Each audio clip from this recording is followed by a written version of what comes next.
Elesek kilogram ağranda indiki dostluk erkekler arasında final dostluğu ona tayinlik görüyor.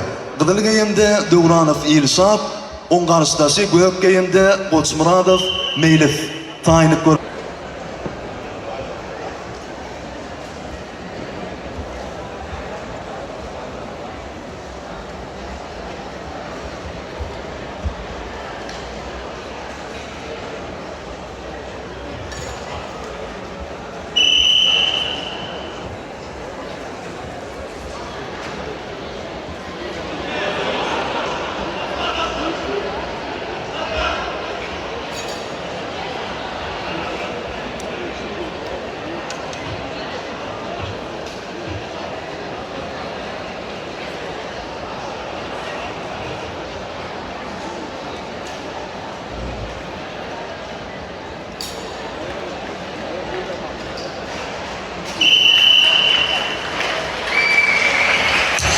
Yine de görüşümü diyali 50 kilogram ağramda zinamlar arasında Türkmenistan'ın çempiyonu Saparova Iqbal.